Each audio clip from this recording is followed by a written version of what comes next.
All right. Well, thanks for joining us today for Leadership Talks. It's our weekly webcast series. And my name is Paul Ragusa. I'm the editor of Security Systems News, and I am here with Janet Fenner. She is the head of marketing North America for Dahua Technology. Hi, Janet. Thanks for joining us today. Thank you, Paul. I appreciate it. So, as the name of the series implies, leadership talks. I thought we could start there. I know you've got a lot of experience in the industry, so maybe we could talk a little bit about the leadership style or qualities that you were able to bring to Dahua, as the head of marketing. Sure. Being in the industry for now 20 years, one of the things that is most important that I bring to the company is the ability to follow through on things, the ability to bring a respected network with you. When I started in this industry very, very long time ago, it was something that you build a little bit at a time, and through mentorship and paying attention to the trends in the industry and moving with them, you basically do develop relationships from every facet, from end user to dealer, integrator, and so far, it's been a great journey, and it's something that I am very fortunate to be with Dahua and to bring them a little bit of what it takes to be a company based in America. And so with my past experience, it's something that, we are opening up different doors, bringing on newer talent. And I think the more the industry recognizes what you bring to the market and how you bring it to the market and how well your network, the more they open their doors to accepting a new company in the industry like Dahua. Yeah, that's a good point. And so would you say company culture is something that you are looking to continue to develop? It is. It's important. When your company is owned by a Chinese, entity, it's really difficult to embrace different cultures, being that, it's different to do business here in America than it is anywhere else in the market. We have a lot of competition. There's a lot of Me Too companies out there. And so the more you establish a foot ground, the more that your company or your headquarters understands that, hey, you know what, we hire the right people and put them in place so we know exactly how to drive this. They are very good to letting us lead that path, letting us do what we need to do to best allocate ourselves in this industry. So it's important that they see it, that they recognize that we definitely do need American leadership in order to drive the force, because we do know how to make this industry work. We do know how to build it and how to grow it. And they support us the best way possible. Well, that's good. And how about we move over to the technology side of things? The industry is so driven by technology these days, as you know, and we have more tightly integrated systems with smarter devices like IP cameras, analytics, deep learning, AI. Can we talk a little bit about this, technology kind of emergence that's going on in the industry today and what that means for Dahua? Well, sure, definitely. There's a lot of new technology that's hitting the market. And I know that Dahua is one of the innovators in different aspects of it. There's a lot of trends out there.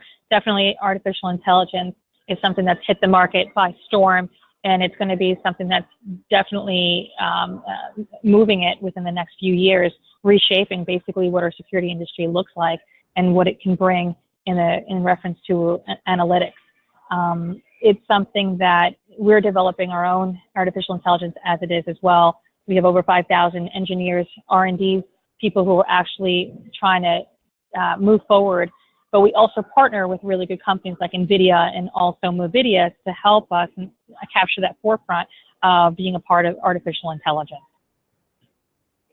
Yeah, I agree with you. AI is definitely going to be having a big impact on the industry moving forward.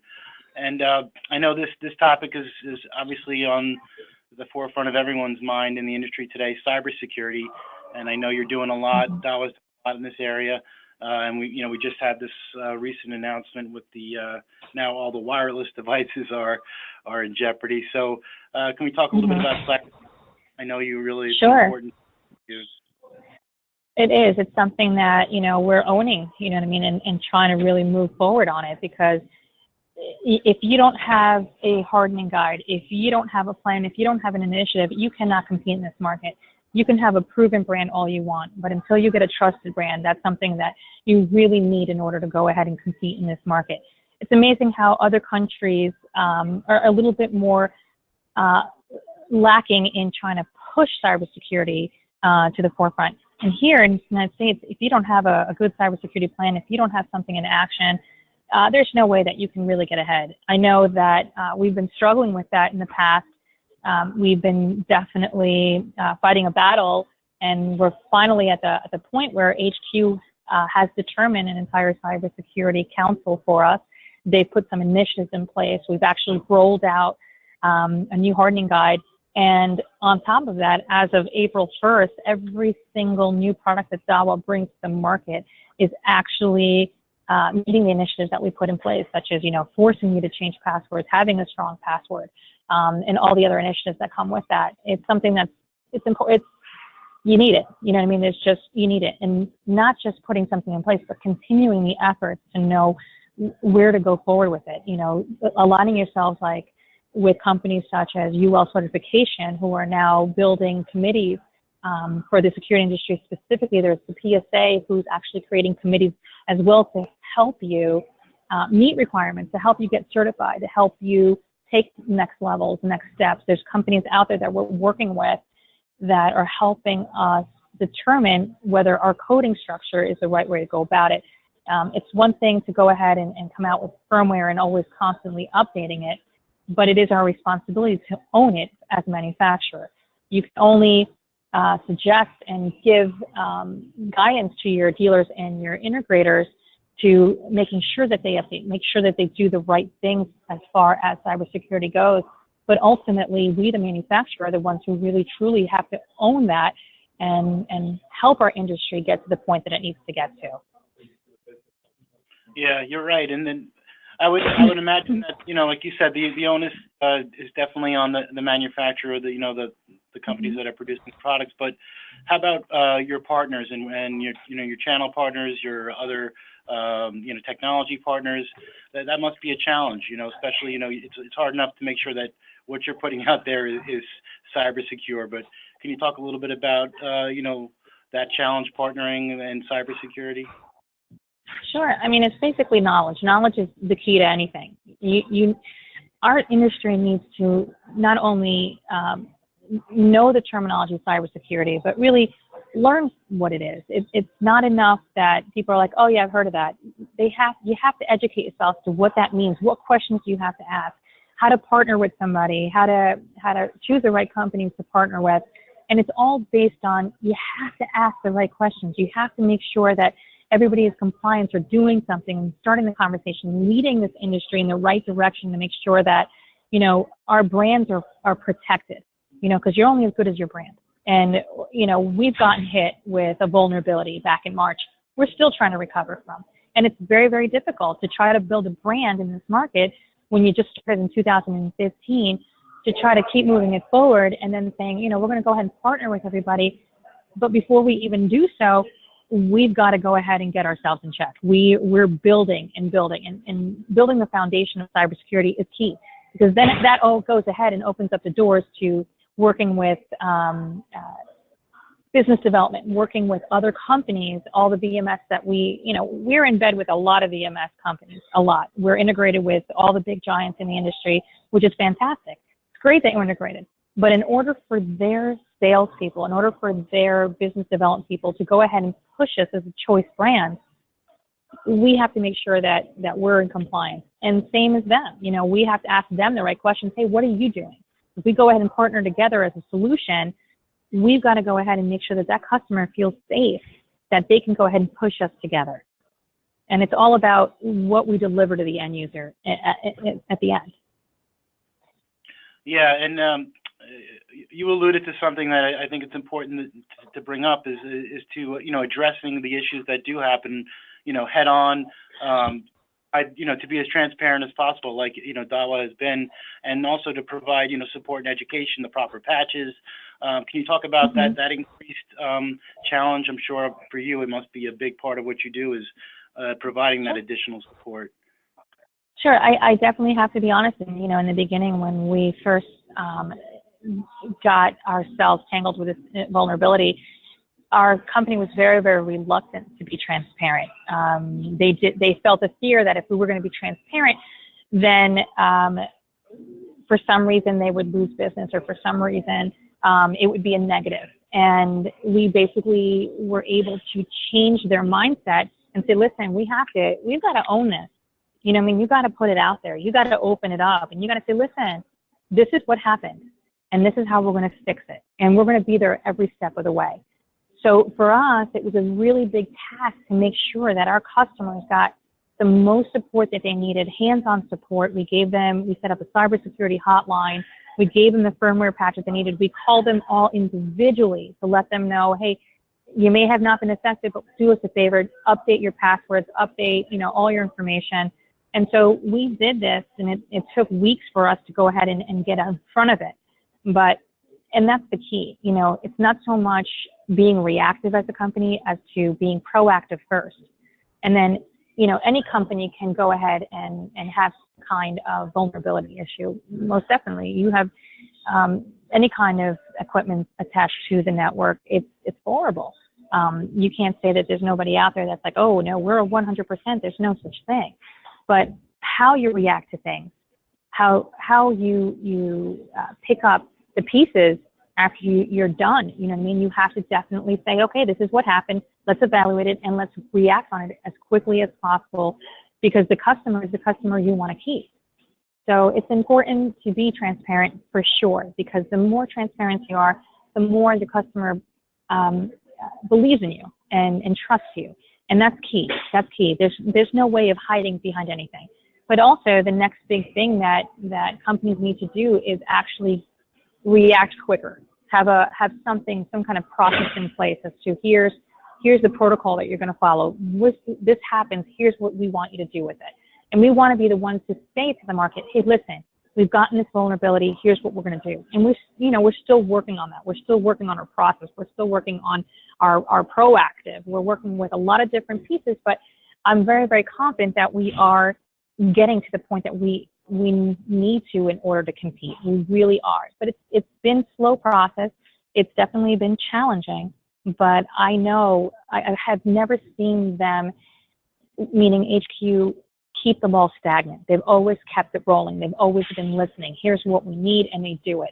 And it's great to be able to be a part of a company that trusts in what you say and says, all right, you know what, Janet, we're going to go ahead and we're going to do that. We're going to move forward with this. Here's what we're doing. Here's the initiatives we're doing. What's next? What do we do?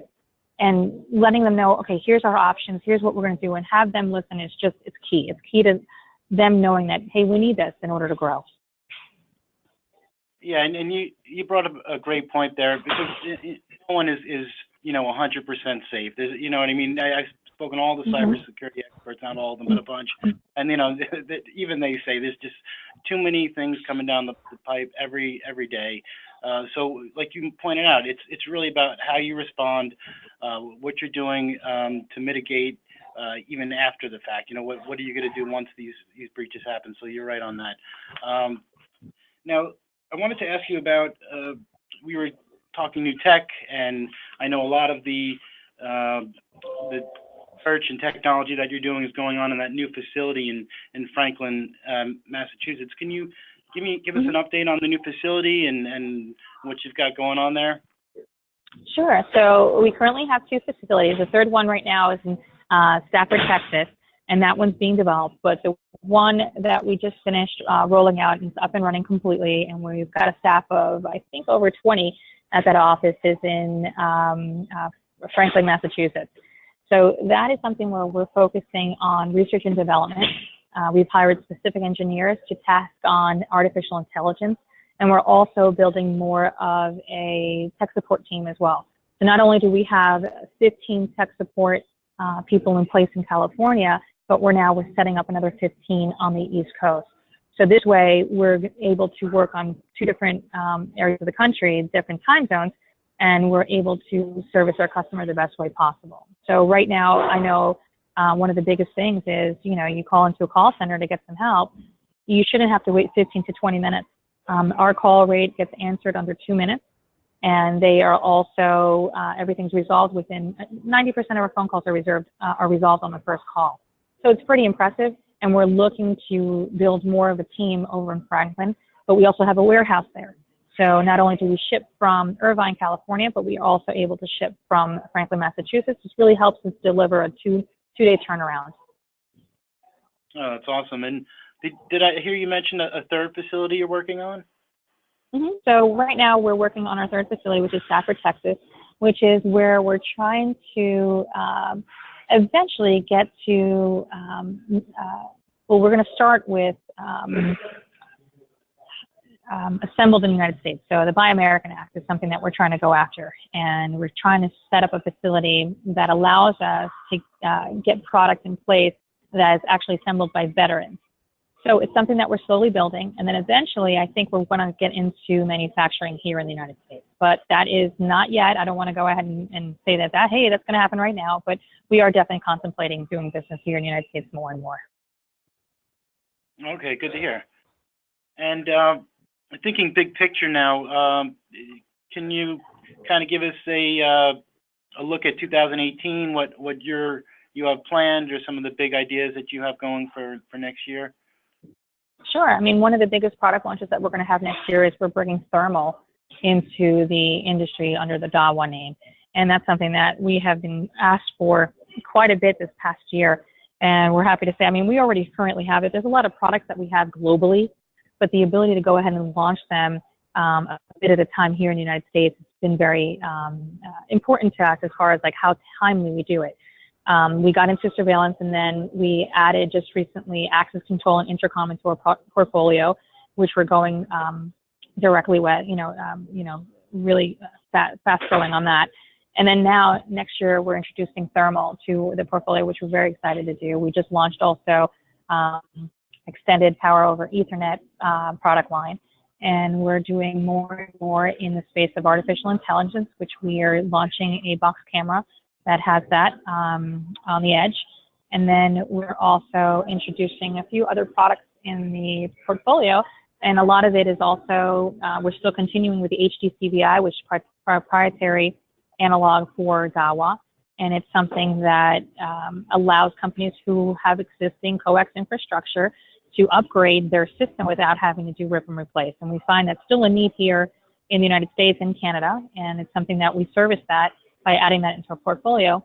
So a little bit of everything. We're having a multi-directional, multi-sensor also in the works. And so 2018, it's full steam ahead with product introduction. Oh, that's great. And I did want to ask you a little bit more about the AI, because I just think that's just a fascinating area. I think there's just great potential there, and it's just beyond security, business continuity, operational efficiencies, business intelligence. Are you hearing that from your channel partners in terms of they're looking to offer these types of things? Great potential there. Sure, it's the whole aspect of the whole analytics.